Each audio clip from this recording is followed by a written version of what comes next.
Imana ishimwe cyane kandi Imana ihabwe icyubahiro. Ngiye kugira iteraniro kandi buri wese muhaye ikaze imbere y'Imana, ndetse nawe turi kumwe uri kure cyane ndetse uri mu bihugu bya kure, uri mu ntara ya kure, nawe Imana iguhe umugisha kuko tugiye gufatanya ijambo ry'umunsi ku cyumweru. Umunsi tukomeza kuzirikana ko ari umunsi w'abakristo abizera, umunsi Yesu yazutseho akanesha agatahukana intsinzi, maze natwe tukabasha kunesha muri Kristo Yesu. Ikaze rero ku bwa buri wese, ndetse n'abakoze urugendo tukaba tubasha kuba turi kumwe kano kanya. Imana ibagire neza, turabakiriye mu izina rya Yesu. Ndashima Imana, ijambo Imana iduhaye, isezerano iduhaye ndetse tuzakomeza kuzirikana muri iki cyumweru, ni isezerano rivuga isengesho ry'umurinzi.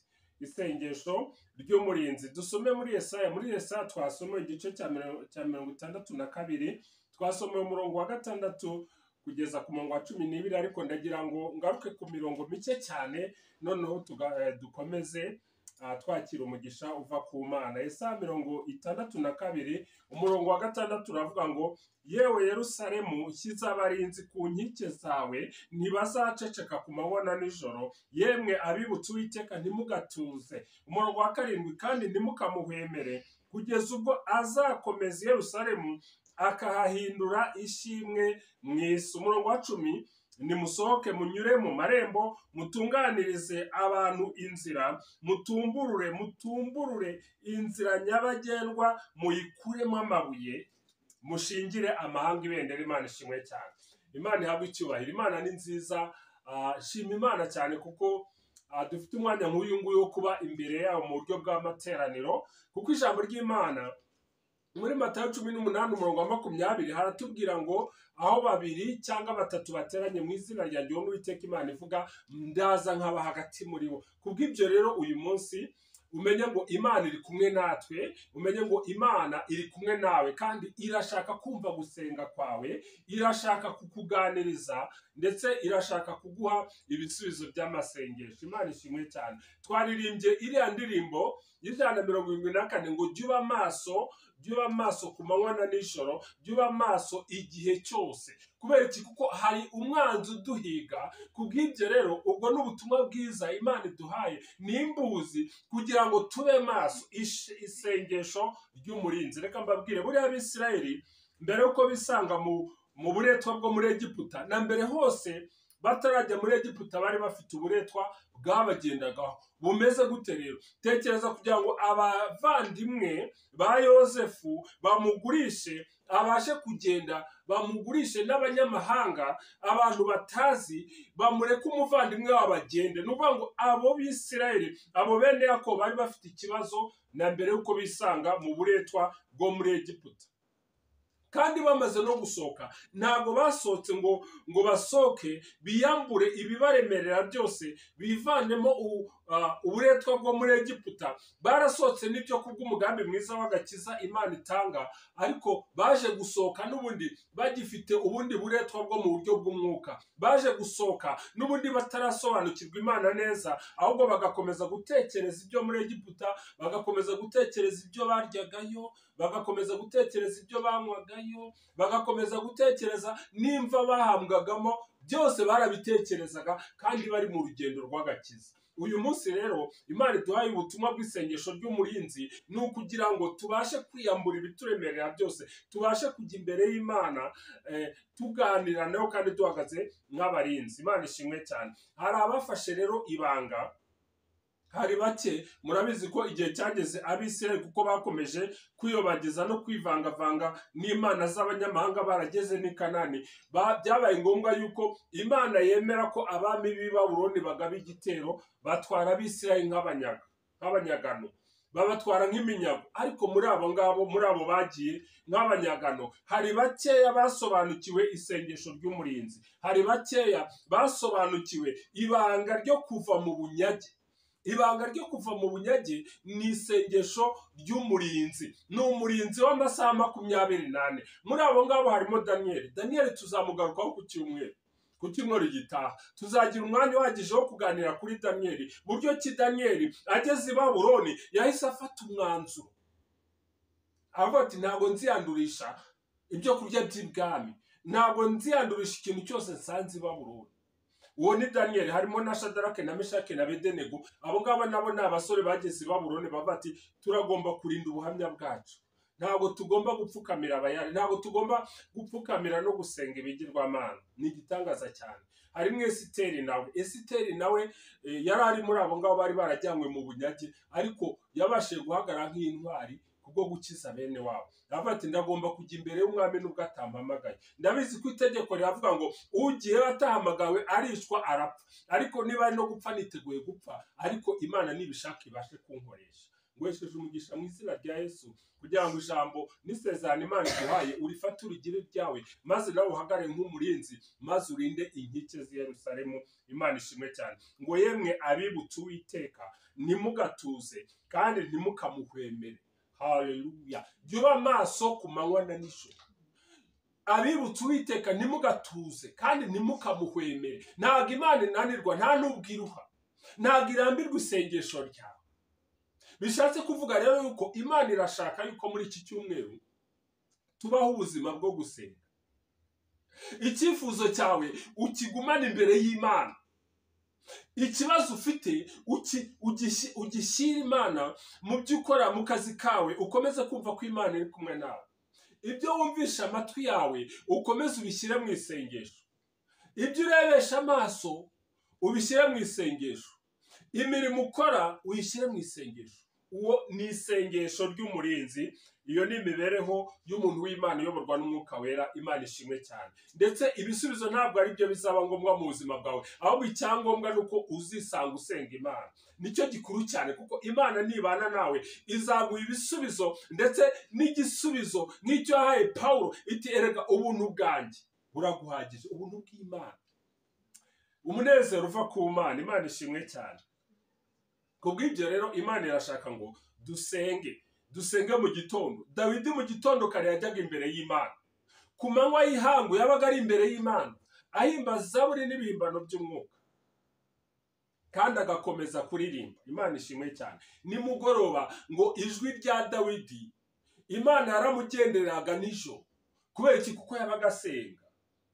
Ahari wambaza uteze pastor uti ngiye guhagarika imirimo yose nkomeze gusenga gusa. Oya, imirimo yawe ukomeze uyikore, ariko uyikore ukomeza gutekereza kuri rya jambo ry'Imana. Yewe Yerusalemu we, shyize abarinzi ku nkike zawe. Imana irashaka ngo ube umurinzi waho igushyize. Dutangira uyu mwaka twahawe ubutumwa, twahawe ijambo ry'Imana ritubwira ngo Imana irashaka ko uba igisubizo. Uba igisubizo ahantu uri, uba igisubizo mu gihugu utuyemo, uba igisubizo mu murenge wawe.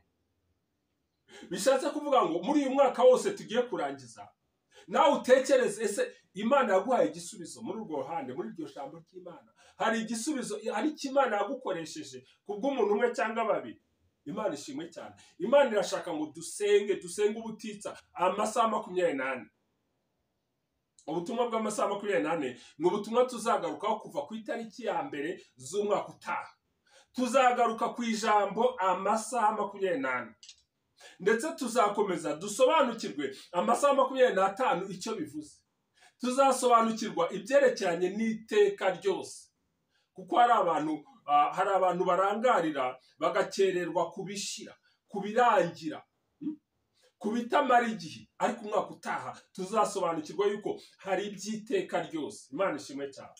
Kandi nawe Imana yakuremye nk'uwiteka ryose. Niyo mpamvu yaguhumekeyemo umwuka wayo, iguhumekeramo umwuka wayo kugira ngo ugire ubugingo buzima muri Kristo, nawe ube umuntu w'iteka ryose. Imana ishimwe cyane. Umurimo ndetse na misiyo n'umuhamagaro by'umurinzi. Icyambere nuko umurinzi agomba kurinda umunara w'ubwami bw'ijuru. Umunara w'ubwami bw'ijuru. Yewe Yerusalemu we, nagushyizeho, nashyize abarinzi ku nkike zawe kugira ngo turinde ubwami bw'Imana, kugira ngo ubwami bw'Imana bwaguke. Umurinzi ku manywa na nijoro kugira ngo ukomeze gusenga. Umurinzi, reka mbabwire, umurinzi ni umuntu igihe abandi birukanka bajya kugama waragumye akanyagirwa, igihe abandi baryamye waba ari maso, tubyita kesha. Igihe abandi bari kurya bahaze, we arabyima kugira ngo abashe guhagarara mu cyuho.